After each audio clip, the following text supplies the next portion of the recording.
I think it's less personalized, maybe because we have more waterfront to cover.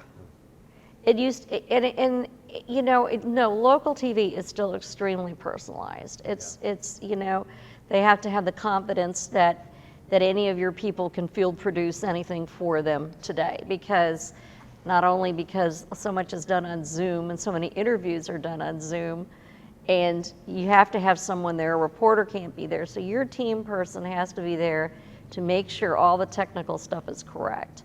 So field producing still is real important, and there you have to have that relationship with the producer who understands that your team is competent and can do and deliver, and that your clients are going to be good and be able to deliver. What has not changed, I think, is the perspective that I think you have to bring to PR, which is, what are you doing? You're selling a story in a sense. You're not, money isn't being exchanged, but value is. And if I'm in the reporter seat, I want to make sure this is something that my viewers are going to want to see, or my readers are going to want to read. And if that value isn't there, or if you don't push the story to the point where you're producing that kind of value for the reporter, it's not going to happen. Because this business is all, like, I think Stan Richards always said, it's all about eyeballs. And it is. It's who's going to read this, who's going to see this, what's it's going to do to my readership, and especially in a time when numbers and analytics are so important to every single story. Right. And if the numbers aren't right, and we didn't get the kind of numbers, I'm saying we meaning the media, that editor doesn't see that story hasn't produced this, you know, the right kind of numbers. I mean, we once had a client who said, stop all these clippings, my God.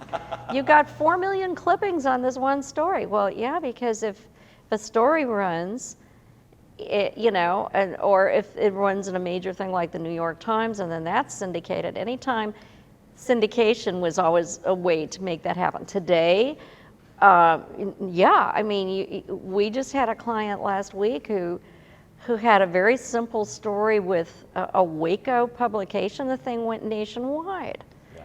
And, you know, it's tremendous to see that happen, because social media picks it up. And you're so right, Crayton. You get that story and it's logoed, and, you know, it's New York Times, Wall Street, or even the Waco paper, and it can be immediately, you know, that link goes out, this goes everywhere. It's validation. Yep. And it flies. I think to have the confidence level for the people who are on your media team, to pull no punches, to be straight, and to work in a fashion that tells your story in a way that it does the most good, not only for your company and your brand, but for others. I think it's so important to have that kind of team relationship. Collaboration is really important, and honesty. As you can tell, Mary Shiroma is in fact a PR legend, and we're so excited to have Shiroma Southwest be part of the Sunwest family. You can learn more at sunwestpr.com or check us out on LinkedIn, and we'll see you next time.